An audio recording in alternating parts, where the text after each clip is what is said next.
Hey everybody, what is going on? I am Maximus Rex and this is Big Baby Reviews. Today is Joe Quesada Day, so we're taking a look at the last issue of the Sword of AZRAEL miniseries.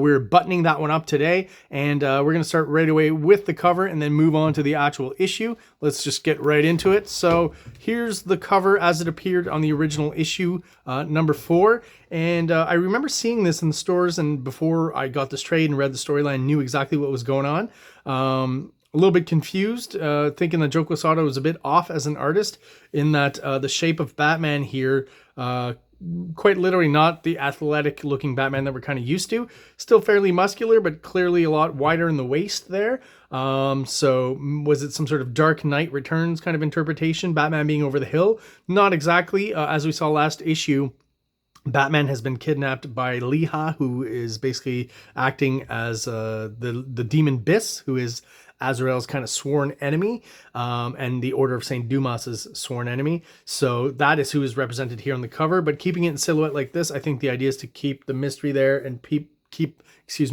people guessing, you know, as to what's going on here. So I might not have been the only one confused as to Batman's girth on this cover here. So not actually Batman, but Leha using the guise of Batman in his misdealings with the Order of St. Dumas. So let's go to the page 1 of the storyline. So this 4th issue is fun because we get a really cool action sequence to start off the issue, which we haven't had a lot of in the series. I have to say, there's been a lot of talking and a few action sequences which were fun. Batman's been kind of more of a secondary player in here, even though it's Batman Sword of AZRAEL. He started off as kind of the detective, but eventually gets kidnapped by Leha, and most of the action then focuses on AZRAEL. So this is AZRAEL's kind of real first official outing in the new costume. They are going around trying to save the members of the Order of St. Dumas who are being killed by Leha, who still parading around as a member of the Order. Only AZRAEL, Alfred Pennyworth, and Nomos, AZRAEL's kind of chaperone, I guess, know that Leha is going around killing these people. So they're trying to save any members of the Order of St. Dumas from being killed by Leha. Nice, great shot here to start off with from the back. Very dynamic, tilted angle. We've got the bad guys in silhouette back here, and as I've mentioned before, the artwork, the layouts by Quesada, so the dynamism definitely comes from him, but a lot of the finish, again, especially by this 4th issue, is pretty much up to Kevin Nolan, and I feel like Kevin Nolan is changing things and throwing his aesthetic right on top of Joe Quesada stuff. I've mentioned this before in past reviews, but still a pretty beautiful looking book. Love AZRAEL's design here. We don't get a good look at his head, obviously, but we get a good look at his kind of weird looking cape with the fringes coming off of it, and those more technologically advanced gauntlets that he's got with the telescoping blades. Using that alternating color here in the background for the movement lines, which I think is cool. Purple and yellow, complementary colors, work really well here. Is that purple and green? Purple and yellow go together? Yeah, so it's red and green, blue and orange, purple and yellow. So even as a kid, I thought the sequence here with the dog is kind of brutal. Obviously, the dog means a lot of harm to AZRAEL, so you can't really fault him for doing this, but basically kind of cuts the dog's head off here. You don't see it happen. Happens off panel. So smart in the composition for the artist, because this is still supposed to be a somewhat kid-friendly book, even though it's the early 90s and there's a lot of violence and killing and stuff. So things like that happen off panel, you know, cruelty to animals, even in a drawn format in comic books, people just generally aren't very kind of into that. So also clever here to show the body, what's left of it smoking a little bit, and the head off to the side, but you don't see where it's been cut off. So again, really toning down the gore of it all. This shot here of AZRAEL I think is really cool. His body language, the movement that he's kind of, the position he's in looks great. This is maybe surprising from Kevin Nolan, but the slightly dirtier inking on the outside here of the panel. And the blade obviously going right through this guy here, but the blood being silhouetted in black so as not to offend the comics code, I guess. Is this book comic code approved? I'm not quite sure. That would be on the covers. Maybe I'll take a look real quick. I don't see it, so maybe that's just DC Comics themselves censoring themselves a little bit. Here's another example of how, you know, if you look at these faces, I can kind of see a little bit of the expressions or the basic expressions that Joe Quesada lays down, but the finish is all Kevin Nolan. They all look, and this guy especially looks like a Kevin Nolan type face. only in the close-up here do we still get a little bit of those angular kind of wrinkly lines, excuse me, that Joe Quesada throws on faces here. This is a pretty cool thing where we see that he can shoot the blades out of his gauntlets, so right into someone's head here, but the tree blocking the view once again, keeping it all kind of PG-13 for us. But he's basically just mowing these guys down. Once again, even with this shot here, most of the wound that's made is hidden behind this panel. You just kind of see the bit of the gun that gets cut in half here falling down. Pretty clever compositions, I think, if you're trying to avoid being too gory about all that stuff. But yeah, this whole sequence is really cool and dynamic. All of Azrael's movements just really work really well. And talking about the costume design, right? It's that kind of design where it's easy to throw just a flat black on top of everything, and you still kind of understand what's going on and what we're seeing, right? Not having to add any kind of highlights on the contours or anything like that. Always impressed by shots of guys breaking through windows, and it's very important to show the crackled windows kind of framing the character, but also these bits of glass overlapping the character and other bits of glass to kind of create that sense of depth. Works really well here. Liha runs off, so we realize that he has killed this gentleman, Mr. Harcourt, the member of the Order of St. Dumas, so it's a little too late. And as he stops to kind of, you know, there's still a human part of Azrael, right? Because we know he's been programmed to be the avenging angel, and he's just supposed to kill. You know, he's not supposed to help save people or show any empathy, as Nomos has talked about before. So he says, "Idiot, your prey is escaping." So, of course, we get another shot of a broken window here. Azrael jumping right through it, and this is a fun way to get out of it, you know, where Liha can escape, and Azrael, you know, still looks like he's trying to do something and stop him. When you're drawing a car, it's been mentioned before, I'm sure, on kayfabe cartoonists, and I'm going to mention it here. Always good to have some of the wheels off the ground, or all the wheels off the ground. The more you do that, the faster it seems like the car's going. These trees are just full-on Kevin Nolan trees. Those don't look in any way like Joe Quesada trees. And unfortunately, as the car drives away with Azrael on the hood, hits a branch, the back of his head does, and boom, falls off the car, and Liha is able to make his getaway. So our trio reconvenes here. Alfred Pennyworth, Nomos, the chaperone for Azrael and Jean-Paul Vallée. Alfred tending to his wounds and basically discussing, you know, where could Liha be, where could he have gone, and where is he holding Batman, right? And Nomos trying to remind everyone that, you know, Azrael's not here to save anyone. He is the instrument of righteous cruelty, and that's it. But of course, Jean-Paul Vallée, when not under kind of the hypnosis, I guess, of the system and all the training he's received subconsciously to be Azrael, is a little more humane and empathetic than Nomos is, or Azrael when in the Azrael garb, right? So they figured out, you know, Pennyworth basically says that they saw a map with all the members of the Order of St. Dumas, and he says, I specifically saw someone who had a Texas location, and Nomos keeps reminding everyone, or keeps repeating, that there is no one there. And then, you know, Jean-Paul has the idea of how about Liha himself, right? Because he was originally a member of the Order of St. Dumas, right? So Nomos is kind of forced to admit that that is where Liha has an oil refinery near Houston. So that's where they're going to be headed. I always like these bigger panels with insert panels thrown in here. So a bigger image cut into two panels, even though this is out in the negative space, not within a panel. This then creates kind of just a more specific moment with Nomos and what he's saying, even though it's just the one big image. Looks really good.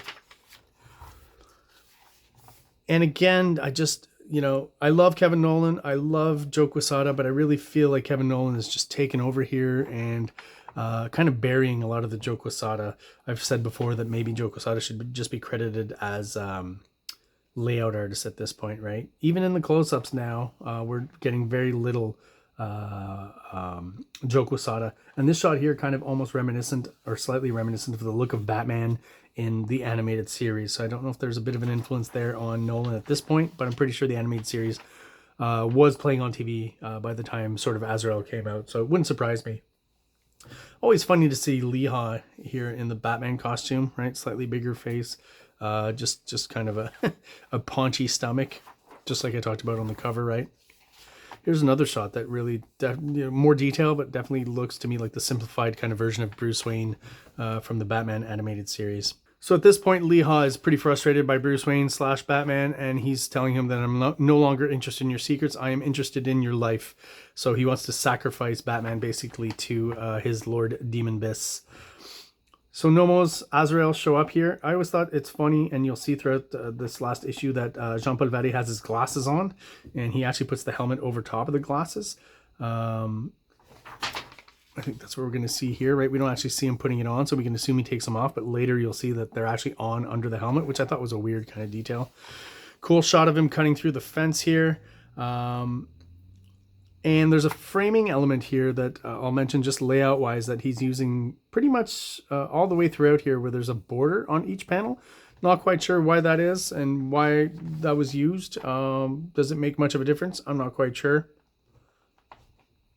Doesn't change the impact of the panel itself. It just maybe gives it a more, I don't know, classy kind of look. I'm not quite sure. Distinguished.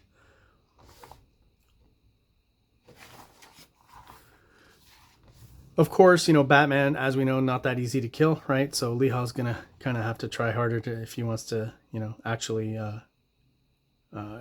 succeed in his goal of killing Batman, right? And as you know, with sequential comics and monthly comics, that's probably not going to happen. The story by Denny O'Neil, I got to say, is pretty solid overall. It's just he's got these little moments where things happen too coincidentally to move the plot along that I find kind of hard to just believe that something would randomly happen like that. Like here, you know, the electric grid all of a sudden fritzes out. There's no storm or anything. So it says it's opening. Pennyworth says that Alfred Pennyworth says it's opening. There must be an outage, and no one's to respond. St. Dumas has hurt us. So again, a lot of other coincidental moments in the series that kind of take away a little bit from my appreciation of the storyline, because, you know, it feels like it's just very much a way to move the plot along in the easiest fashion possible. But yeah, just again, Lee Ha trying to attack Batman, and then as he pulls out the gun instead of the blade, which obviously he doesn't have to get in such close quarters.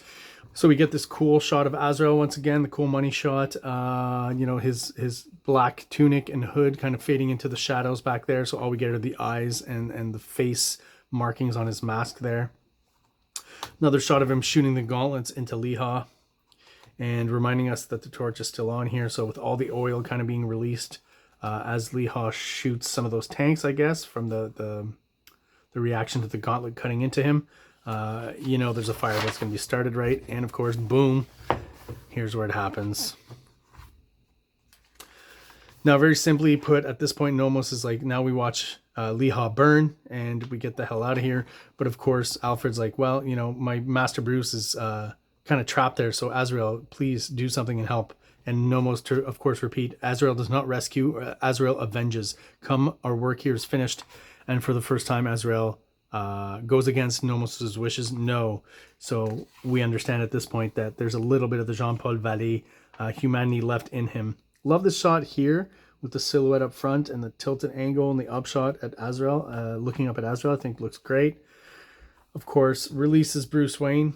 Bruce jumps to his cowl and says it's fireproof, right? It should help him out. But because he's weak, he's like, you know, you guys go on, I can't. And Azrael, as expected, actually uses the cape, wraps up Bruce Wayne, and rescues him.